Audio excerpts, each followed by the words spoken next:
ก็สิตัดผมให้อยู่มื้ออื่นเนี่ยกินบ่ข้าวกินบ่ข้าวอยากบ่ลูกชายอยากบ่ข้าวเด็กเมื่อบ่เช้าก่อนเมื่อเด้อน่ะยังใส่น้ำเกลืออยู่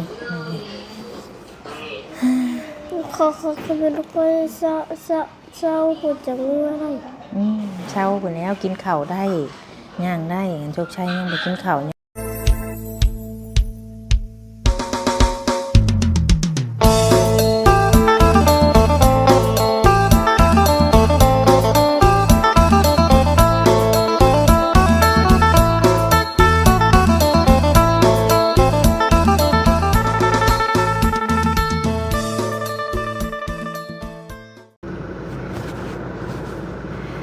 สบาย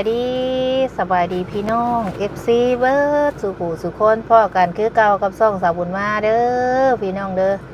พ่อกันคือเก่าคือเดิมพี่น้องเลยมื้อนี้ยังบ่ได้ไปทางใดยังบ่ได้เอาคลิปลงพี่น้องเลยยากพาลูกมาหาหมอ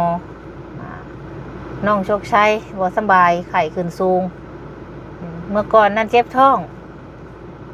เศร้าแล้วพี่น้องเจ็บท้องนะเศร้าแล้วกินยาหากระเบิดเมื่อคืนนี่ไข่ต่ออีกพี่น้องเลยเนาะ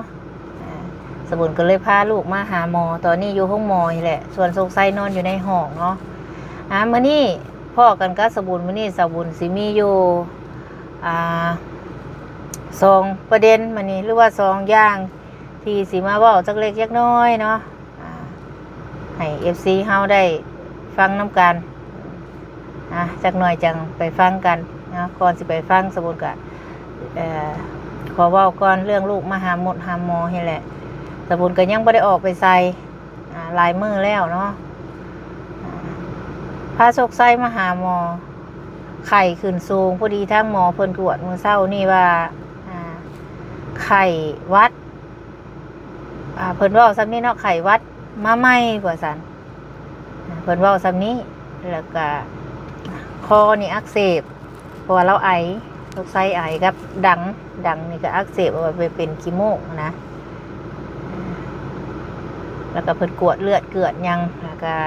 เลือดขาวขึ้นสูงเพิ่นว่าเพราะว่าโรคไส้ปวดหัวนี่แต่ว่าตอนนี้ก็อาการก็ดีขึ้นแล้วเนาะ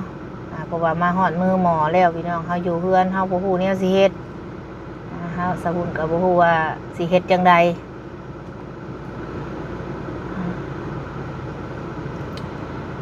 ตอนนี้ก็หมอเพิ่นกำลังใส่น้ำเกลือให้อยู่เพราะว่าโรคไส้น่ะจ้อยพี่น้องเอ้ยบ่อ้วนบ่พี่นะหมูจ้อยหยังก็กินอยู่เพิ่นก็บ่ได้ว่าขาดสารอาหารดอกเพิ่นมีแต่ว่าเลือดขาวขึ้นสูงเพิ่นว่าแต่ว่าที่สมุนให้กินก็กินหลายอย่างอยู่พี่น้องเอ้ยเป็นหยังก็คือว่าได้กินอยู่เป็นอาหารก็ได้แต่หากบ่พี่จักเทื่อเดี๋ยวก็เป็นนั่นเป็นนี่ทางโศกไซก็ได้เนาะ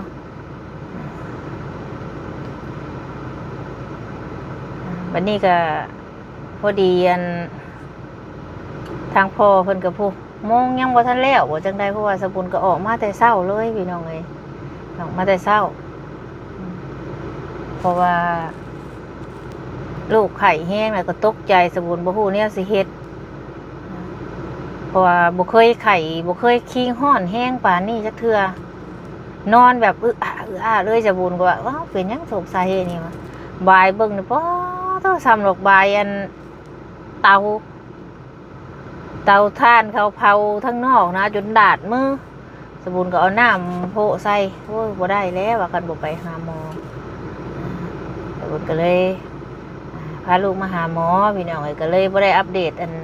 ทางเฮือนให้เบิ่งซ้ำเพราะว่ามื้อนี้คือสิแล้วมื้อวานนี่มืดฝนทั้งลุงทั้งหยังก็ฟ้าวออกไปหน้าเพราะว่าทั้งลูกทั้งเต้าเพิ่นอยู่หน้าพุ่นอยู่ทั้งรถพี่น้องเอ้ยอยู่ทางในพุ่นมันสับสนนางอัดคลิปมันบ่คักเนาะมันเด็กน้อยเนี่ยอยู่ห้องเด็กน้อยทางโศกไซพี่น้องมื้อนี้ก็ที่สบุญได้เว้าออกไปที่ว่าสิเว้ามีอยู่2ประเด็นหรือว่า2อย่าง2เรื่องนั่นแหละเรื่อง ที่หนึ่งเนาะอันนี้ก็มีทาง FC เฮาเพิ่นถามสาวบุญมาเนาะว่าโอ้ยสาวบุญเอ้ยว่าซั่นบ่ได้บ่เห็นคลิปบ่เห็นหยังบ่ว่าซั่นเนาะทางน้องน้ำฝนหยังเป็นหยังกันกับทางสาวแต้วว่าซั่นเนาะกับคนเรือนข้างกันน่ะเป็นหยังว่าซั่นสาวบุญได้เห็นอยู่บ่คลิปว่าซั่นบางคน FC บางคนเพิ่นก็สิว่าโอ้สาวบุญเราบ่ได้มีเวลาเบิ่งอันนี้ก็สาวบุญยอมรับเนาะว่าสาวบุญบ่ได้เบิ่งอีหลีมีทาง FC เฮาบอกมาสาวบุญก็เลยว่าโอ้ข้าวกบุญก็เลยเข้าไปเบิ่งเล็กน้อยนี่แหละว่าแม่นหยังซั่นเนาะก็เลยว่า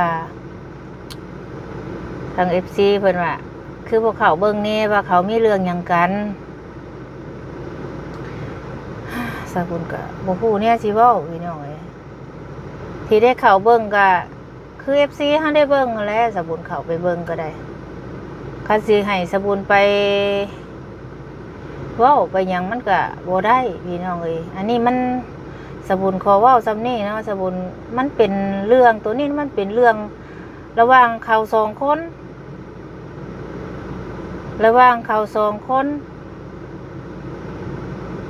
ควรสิตัดสินใจหรือว่าคิดกันเองสาวบุญบ่ขอเว้าหยังหลายสาวบุญก็มีแต่ว่าขอเป็นคนกลางเพราะว่าเฮาสิไปอีหยังก็หลายก็บ่ได้เพราะว่าระหว่างเรื่องของคนสองคนนี่เฮาก็บ่ได้อยู่นำเขาตลอดนะพี่น้องเฮาก็ที่เฮาไปช่วยก็แค่เป็นสะพานบุญให้ผู้ใหญ่เพิ่นเฮาก็บ่สามารถว่าช่วยได้ทุกอย่างเนาะอันนี้สบุญก็ขอบใจหลายๆทาง FC เฮาที่บอกสบุญเรื่องนี้ก็ให้มันเป็นเรื่องของเขาสองคนเคลียร์กันเองคุยกันเองซะแนวใดสิถือกันว่าสั้นซะเนาะสบุญก็บ่เคยว่าสิหยังดอกขอให้แต่ว่าถือกันคันสิให้เฮาไปนั่นแหละก็บ่ได้เฮาขอเป็นคนกลางสำหรับสบุญเนาะสบุญขออยู่ตรงกลางขอให้เรื่องนี้มันเป็นระหว่างเรื่องของเขาสองคนแหละเฮาสิไปเว้าหยังหลายก็บ่ได้ทุกคนเขาก็ใหญ่กันแล้วก็ควรสิคิดเนี่ยได้ก็ควรสิคิดได้ว่าควรสิเฮ็ดแนวใดระหว่างคนสองคนมันจังคิดถือกันเฮาสิไปตัดสินใจแทนหรือว่าสิไปคิดแทนก็บ่ได้มีแต่ละคนเนาะที่สบุญก็มีแต่ว่าอยากให้ทุกคนให้เฮ็ดสิ่งที่มันถูกต้องของตัวเองนั่นแหละแต่ละคนนั่นแหละสิให้คนอื่นไปบอกทุกสิ่งทุกอย่างมันก็บอกบ่ได้พี่น้องเอ้ยทุกคนก็ใหญ่กันแล้วสบุญก็บ่อยากเว้าหลายเนาะอันนี้ก็ทาง FC เพิ่นถามมา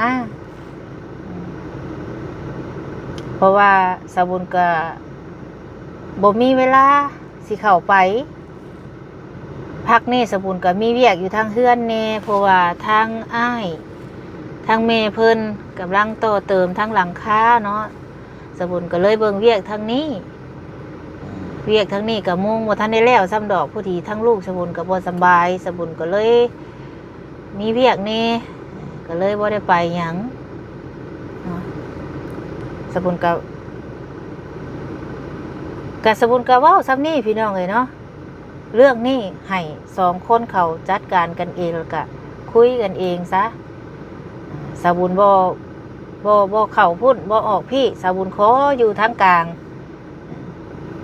เพราะว่าทุกคนก็คือสิฮู้ว่าควรเฮ็ดแนวใดนะเ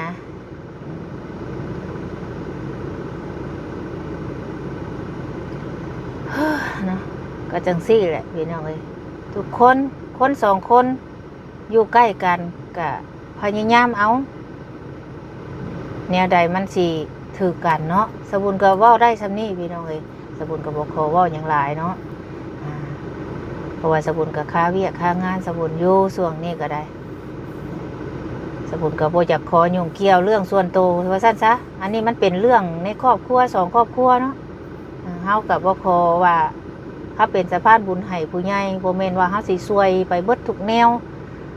เรื่องส่วนตัวเรื่องอิหยังเรื่องในครอบครัวเฮาก็บ่สามารถสิเข้าไปช่วยได้เฮาเป็นสะพานบุญเฮาก็ช่วยได้แต่แนวช่วยได้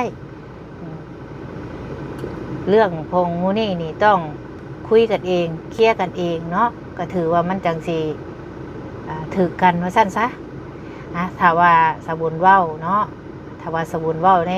คลิปนี้ถ้าว่าเว้าผิดพลาดประการใดก็ขอโทษขออภัยหลายๆเด้อเนาะสบุญขอเป็นคนกลางซะบ่ออกบ่ว่าทั้งใดขออยู่ทั้งกลาง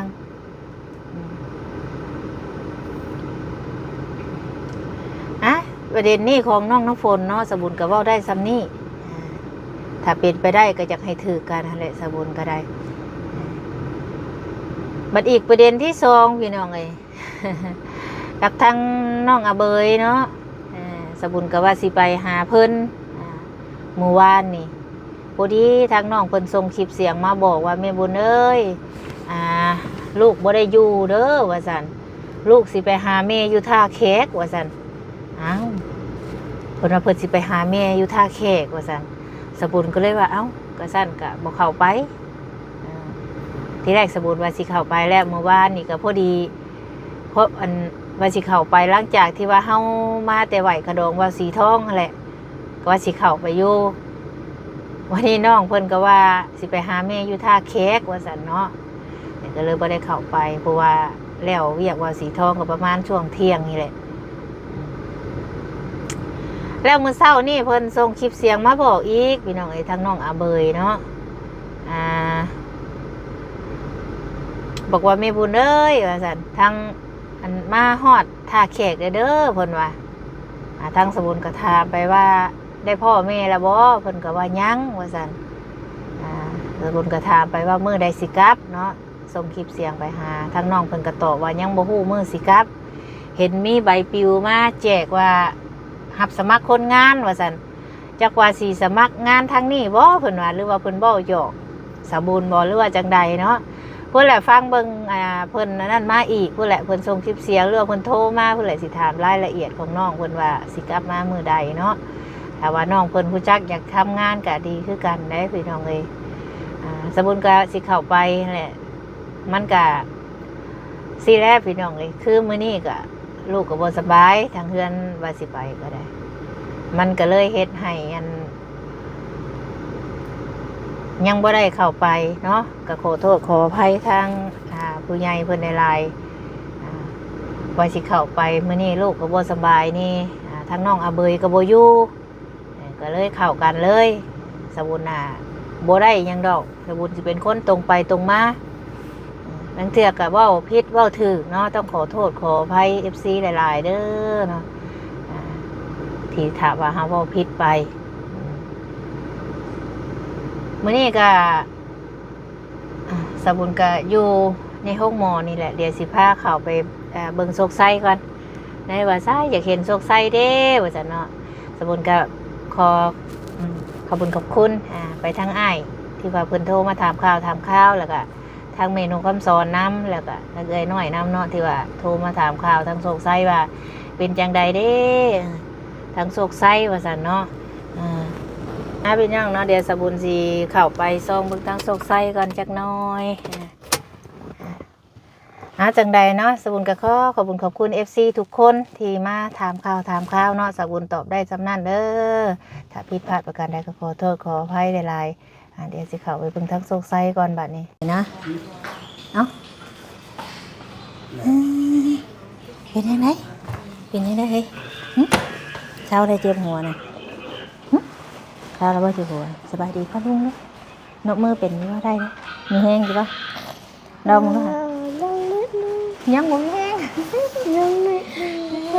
อย่าสบายเบื้องนึงสบายดีป่ะลุงเนี่ยมา ยังเจ็บอยู่บ่หัวนี่หึ เราจะไปนี่ ยังเจ็บในอยนึงไข่แห้งพี่น้องขึ้น แบบเจ็บหัวนะใครนี่เราจิตัดผมให้อยุมืออื่นเนี่ยกินบ่ข้าวหึกินบ่ข้าวอยากบ่ลูกชายอยากบ่ข้าวเด็กเมื่อบ่เช้าก่อนเนี่ยเมื่อเด้อน่ะยังใส่น้ำเกลืออยู่ ขอคือทุกคนเศร้าหัวจะมืออะไร เช้าคนแล้วกินข้าวได้ย่างได้โชคชัยยังไปกินข้าวยังนอนอยู่นั่นเป็นหน่อยเมื่อ ทุกคนเพื่อ โชคชัยนี่ได้ จะมือก็เศร้าหรอ จังไดก็เช้าดอกเรากินข้าวเด้อชากันอย่างเช้าเด้อกินบ่โจกกินโจกเนาะยังมีก้อยโจกให้กินได้ลงเด้อเด้อเช้านี่เคียงอยู่บ่ายสิตื่นเลย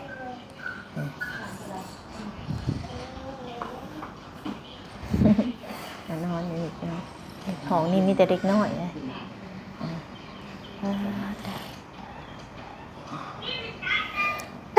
อุ๊ยมีแต่เด็กน้อยไข่เต็มเพื่อนเดี๋ยวจังกินข้าวเด้อเด้อนี่แพ้ตัวนี้ไหม